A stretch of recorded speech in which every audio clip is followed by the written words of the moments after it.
Welcome to Poseidon Sport Fishing Tackles and Charter. We've reached 1,000 subscribers. Thank you so much for your support. And for the ones who have not subscribed to the channel, please click on the subscribe button because we have a lot of informative videos in our channel and that will really help every angler, let it be beginners or an expert angler. So in today's video, we thought we'll cover up the basic question most of the anglers have got, especially beginners. They say that a lot of time they go out there but they're still not able to catch fish, and they see some people who go very limited time but they're still more successful than them, and they ask this question, why am I not able to catch the fish? Fishing needs to be planned properly and you need to be applying a little bit of science to it as well. So the basic things that you need to consider while going fishing to make your session more productive is where you're planning to fish, what time you're planning to fish, and what lures or bait you're gonna be using as per the water condition and the time of the day and the location. So these all three come hand in hand, and that's what makes a difference between a successful angler and an angler who has not caught any fish. So these three topics are quite vast, so what we'll do is we'll have these as three separate videos. Before we go into where to fish, first we need to understand the feeding mode of the fish. So fish, similarly to any other living thing, uses three basic senses to feed. One is vision, second is smell, or they call it as olfaction, and third is sound, which fish picks up as vibration. So first, going into the vision is a very interesting topic because a lot of people say that fishes can't see color, but scientifically it's been proved that fishes do have cone and rod cells in their eyes, so they can pick up colors and they can see. Some fishes can see only in gray and other gradients, but most of the fishes can see color. So the color plays a main role when you're actually using any lure that goes diving into the water, or if you're using soft plastics or anything, it will make a huge difference because the water's refractive index and the light absorption by color differs. So some colors disappears at some depth for the fish's vision. So when you're using a popper or a stick bait or top water lure, color probably doesn't matter as much if you ask me, because it's more the action of the lure. But when you're using a diving lure, color also plays a major factor along with the action of the lure, which is sensed by the fish's vibration. Going into smell, they call it as olfaction in science. Fishes takes in water through their mouth and consumes oxygen and pushes the carbon dioxide out through the gills. Also, they have a couple of holes on their top of their mouth like nostrils. And what these do is they actually take water in and they actually can smell. Some fishes can smell even when they are idle, when they are not moving. So they have small micro hairs which pushes the water through the holes, and they can smell the bait or what's around. So they can smell chemicals and other things around, and they'll know that there is some danger around, so they'll move around the area. Or some can smell the bait fishes smell, so they'll stay in the area, or they can smell wounded fish, the blood and the flesh and all that, and they'll stay in that area. So that plays a very critical role, and some fishes has to keep moving to be able to sense the smell, so the water goes through the holes, and the holes are called as nares. So the water flows through the nares for some fishes using their hair, and some has to move to get that smell. So moving into the third point, sound, which fish picks up as vibration. I'm not very good with drawing, but most fishes you will notice that it will have a lateral line in their body. So this lateral line helps the fish picks up vibration, and they're programmed in such a high way that it can pick up vibration from exactly where it's coming. So that's how they actually feed in the night as well, because in the night they'll use the smell and the sound more than the vision, because the vision is little lesser. There are some fishes which are nocturnal, which can see in the night as well, but basically if you look at the maximum feeding activity, it will be in the daytime. And during full moon time, you'll notice that the barramundi and the other nocturnal creatures are more active, because with the light they are able to use more of the vision as well. So these three play a hand-in-hand role in a fish's feeding mode. Now we look at where to fish. So choosing a fishing location is very critical. Let it be land-based, or if you're fishing off a boat, or if you're fishing offshore for tuna. So fishes love structures, and structures hold bait fish, and these predators are looking for bait fish for a feed. And when you're fishing even quite deep in the sea, the areas where you'll be catching marlin, sailfish and all that, you'll be fishing in areas which has got high water current, and this water current is caused by the sudden drop off in the ocean. So the tide and the water being pushed causes the current. So irrespective of what fish you're targeting, structures is what you're first looking for when you're choosing your fishing location. So when you're doing shore-based fishing and boat fishing, good spots to be fishing are around the harbor rock walls, jetties and river mouth. So the areas that you need to be targeting are, so when you're looking at the harbor, so they have these kind of rock walls to prevent the waves coming in and to make this area calm for the boats being parked. So the boats are parked here inside the arm. So the waves are being pushed like this, and waves breaking here, but it's a little calm here. So when you look at this scenario of the harbor walls, the best productive areas that you should be targeting are these corners.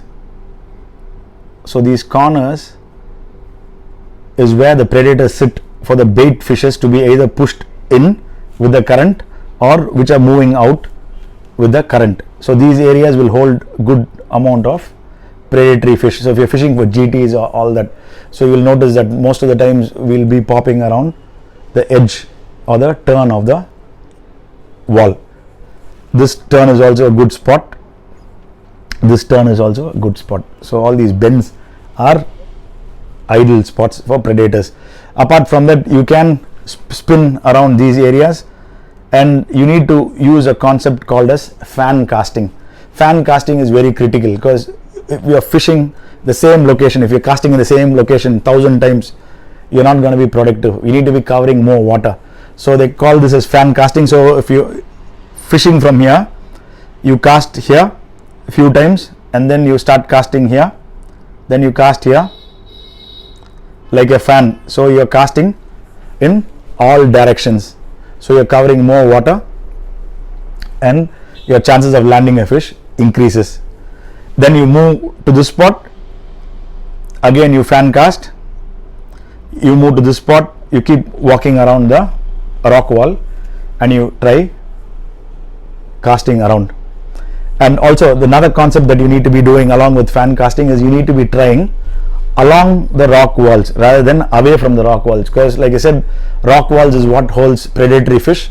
So if you want to catch a predatory fish, you need to be targeting around this area. So you look for the rock which is the one which is coming most outside from the rock wall. So try and get to that rock, and make sure that you're wearing proper shoes with grip so you don't slip and fall, because no fish is worth risking your life. So get onto this wall and the rock which is most further out. So once you stand here, you get this whole area. So try and cast these areas mainly, focus these areas, because the fishes, predators and the bait schools are all patrolling this area. So move around, cast here. So if you find another stone here, go to this stone. So whichever stone is outside, try and stand there and cast more along the walls. And if it's not productive, then you start casting around. So this is for the harbor. And jetties, again the same principle. So these areas are very productive, the bends, and then get onto the wall, cast along the sides, either sides based on high tide or low tide or which side the current is flowing. And the next good area to be fishing are river mouths. River mouths, I would compare it again with not a fishing harbor but an actual harbor. where the big ships comes, because they dredge the area. So even though the water looks flat from outside, the actual floor, ocean floor, will be like this. So here the depth is probably 3 meters, but here the depth would be 15 meters.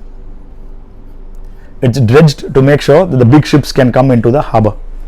Fishing harbor, normally they don't dredge that much because the boats are not huge. It's just normal boats, but here the ships coming in, so the dredge. So it's similar to the river structure. So the river has got a deeper portion in the center. So when you are fishing with bait, a good area to drop your baits would be this edges, both in the harbor and river. When you're casting, you will notice that if you are actually hitting the center or the deeper part, you will be losing a lot of line. Cast in the edges of the channel, because these channels are like super highway.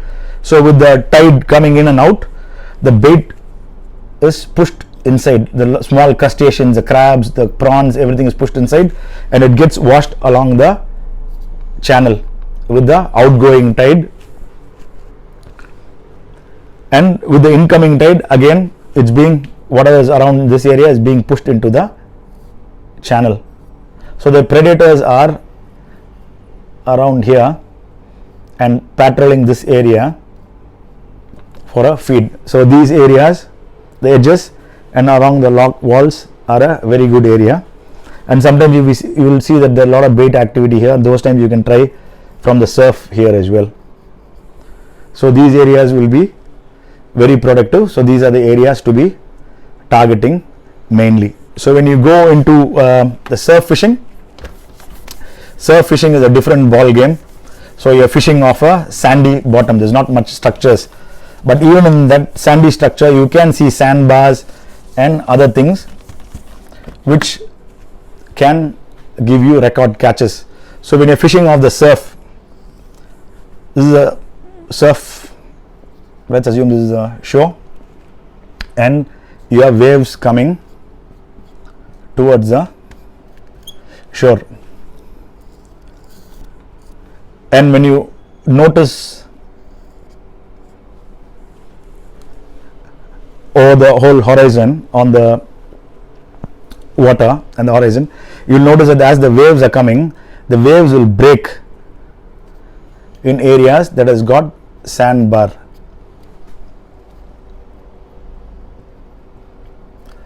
So you will see that the waves are coming, and in this area you will see the wave forming. You will see a wave breaking, and again the water will travel, and again you will see the wave breaking close to the shore.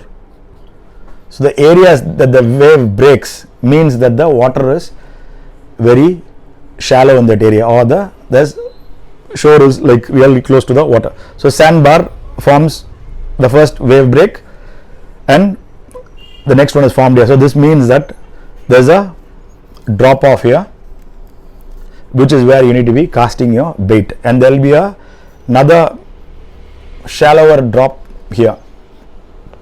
So this is the area that you need to be targeting.